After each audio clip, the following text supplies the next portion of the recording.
অলিম্পিক্সে ইতিমধ্যেই চমক দিয়েছেন মনু ভাকের। ভারতের এই ক্রীড়াবিদ ইতিমধ্যে যৌথ এবং এককভাবে পদক জয়ী হয়েছেন। মহিলা হিসাবে দেশে যা প্রথম। আন্তর্জাতিক ক্ষেত্রে দেশের হয়ে সবথেকে সফল ক্রীড়াবিদ দিচ্ছে হরিয়ানা। অথচ ক্রীড়াক্ষেত্রে একসময় পশ্চিমবঙ্গ যথেষ্ট সফল ছিল, কিন্তু বর্তমানে তা কালির গর্ভে। বর্তমান অলিম্পিক্সে যে 117 জন ক্রীড়াবিদ গেছে তার মধ্যে মাত্র 3 জন এ রাজ্যের। এবার এই বিষয়টি বিধানসভায় তুললেন আইএসএফ বিধায়ক নওশাদ সিদ্দিকী। পরিস্থিতির পরিবর্তনের জন্য নওশাদ ক্রীড়ামন্ত্রীর কাছে আবেদন করেন ক্রীড়া কোটায় চাকরি ও গরিব খেলোয়াড়দের জন্য ভাতা বা বৃত্তি চালু করার।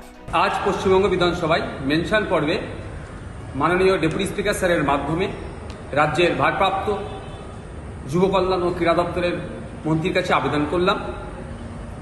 রাজ্য সরকারের বেশ কিছু দপ্তরে স্পোর্টস কোটায় রিক্রুটমেন্ট হতো, যেটা বর্তমানে প্রায় বন্ধ হয়ে গেছে। রাজ্য দপ্তরের ক্রীড়া কোটায় পুনরায় নিয়োগের দাবি জানিয়ে এবং প্রতিভাবান উঠতি খেলোয়াড়দের জন্য, প্লেয়ারদের জন্য বৃত্তি প্রদানের আবেদন করলাম।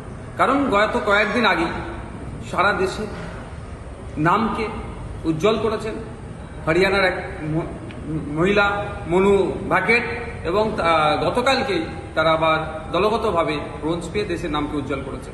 গত কয়েকদিন আগেই পশ্চিমবাংলা বিধানসভায় তাকে নিয়ে চর্চা হয়েছে, তাকে অভিনন্দন জানিয়েছে। অবশ্যই অভিনন্দনযোগ্য কাজ করেছে, কিন্তু প্রশ্ন আমার এখানে তুলেছে আজকে বিধানসভার মধ্যে, হরিয়ানাতে মাত্র 3 কোটির আশেপাশে মানুষ বসবাস করে, দেশকে সব থেকে বেশি মেডেল হরিয়ানা দিয়েছে।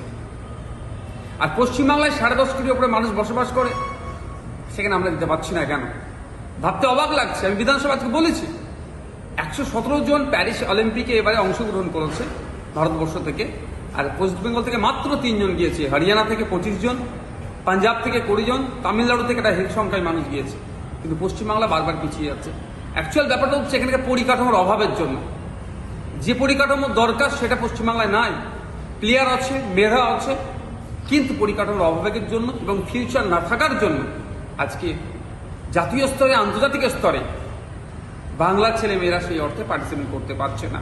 নওশাদের আশা ক্রীড়া দফতর বিষয়টি গুরুত্ব দিয়ে বিবেচনা করবে। যদি তা হয় তাহলে ক্রীড়া ক্ষেত্রে রাজ্য তার হতগৌরব ফিরে পাবে। ক্যামেরায় সূর্য শঙ্কর অধিকারীর সঙ্গে ত্রয়ন চক্রবর্তীর রিপোর্ট, ট্রাইব টিভি বাংলা।